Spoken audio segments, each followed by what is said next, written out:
Hi guys, welcome back to my channel. మీరు ఎప్పుడైనా midnight హాస్పిటల్కి వెళ్ళారా? హాస్పిటల్ అంటే బాధలు, తెలియని నొప్పి మరియు చావు. మనకంటే కనిపించే మరో ప్రపంచం. అండ్ చావుకి మనకి ఉన్న చిన్న లైన్. ఆ లైన్ ఏంటో నేను ఇప్పుడు చెప్తాను. ఈ స్టోరీ విన్నాక మీరు మళ్ళీ మిడ్నైట్ హాస్పిటల్కి వెళ్ళాలంటే వణుకు పుడుతుంది. ఈ స్టోరీ కూడా ఎప్పట్లాగే ఇంట్రెస్టింగ్గా ఉండబోతుంది. మీరు ఏమాత్రం మిస్ చేయకుండా స్టోరీని అయితే చివరి దాకా చూసేయండి. ఇంకా స్టోరీలోకి వెళ్ళిపోదాం. కార్తిక్ ఒక డాక్టర్.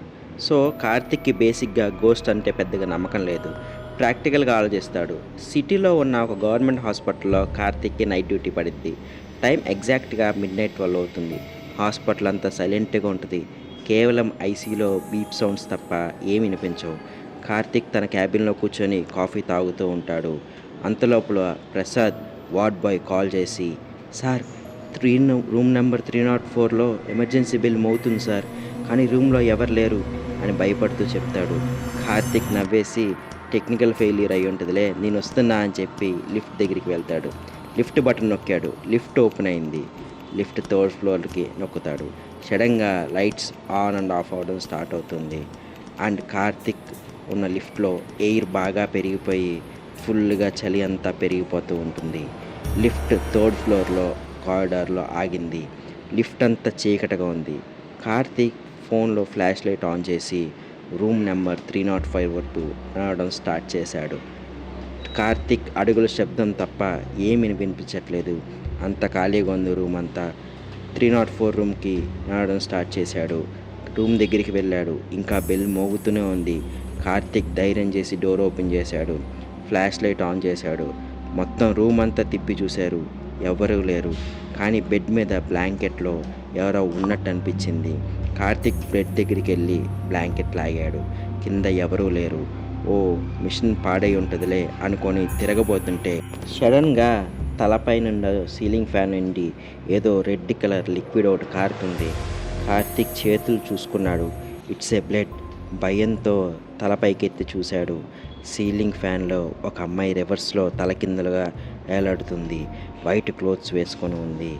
తన కళ్ళు మొత్తం బ్లాక్గా ఉన్నాయి. అది కార్తీక్ని చూసి గట్టిగా నవ్వడం స్టార్ట్ చేసింది. కార్తీక్ గుండె ఆగినంత పని అయింది. చాలా ప్యానిక్ అయిపోయాడు.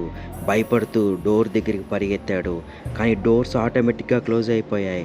తను వెనక్కి తిరిగి చూస్తే ఆ దెయ్యం బెడ్ మీద కూర్చొని ఉంది. ఈసారి దాని ఫేస్ లేదు, బ్లాంక్గా ఉంది.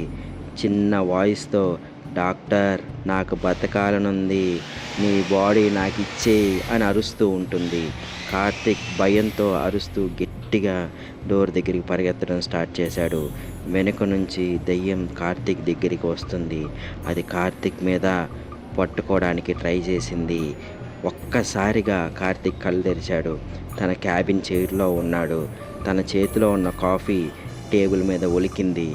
ఉలిక్కిపడి లేచి, ఓహోహో, గట్టిగా నవ్వుకుంటూ, అబ్బా, ఇదంతా కళ, ఇంత దారుణమైన కళ అని నవ్వుకుంటూ పైకి లేచాడు. తను నార్మల్గా ఫీల్ అవ్వడానికి ఫేస్ వాష్ చేసుకుందామని వాష్రూమ్ దగ్గరికి వెళ్ళాడు. ట్యాప్ ఆన్ చేసి ఫేస్ వాష్ చేసుకున్నాడు. తలపైకెత్తి చూశాడు. మిర్రర్లో కార్తిక్ రిఫ్లెక్షన్ లేదు. బదులుగా మిర్రర్లో ఆ 304 రూమ్లో కార్తిక్ దెయ్యం కార్తిక్ బాడీలో చూసింది. గట్టిగా నవ్వుతుంది. టార్గెట్ మ్యాచ్ అయింది. కార్తిక్ ఆత్మ మిర్రర్లో బందీ అయింది. అండ్ ఆ రూమ్లో చూసిన దెయ్యం కార్తిక్ బాడీని కంట్రోల్ చేస్తుంది.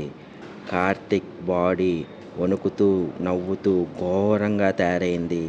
వాష్రూమ్ నుంచి కార్తిక్ బయటికి నడిచాడు. సో గాయస్, ఈ స్టోరీ మీకు ఎట్లా అనిపించిందో చెప్పండి. మీ దగ్గరలో ఉన్న హాస్పిటల్ 304 రూమ్ ఖాళీగా ఉందా? నెక్స్ట్ టైం మీరు హాస్పిటల్కి వెళ్తే మిర్రర్లో చూసుకోగలరు ధైర్యం ఉందా? స్టోరీని ఇస్తే లైక్ చేయండి, షేర్ చేయండి, సబ్స్క్రైబ్ చేయండి. నెక్స్ట్ మరో టెరిఫింగ్ హర్రర్ స్టోరీతో మళ్ళీ కలుద్దాం. Good night if you can sleep well.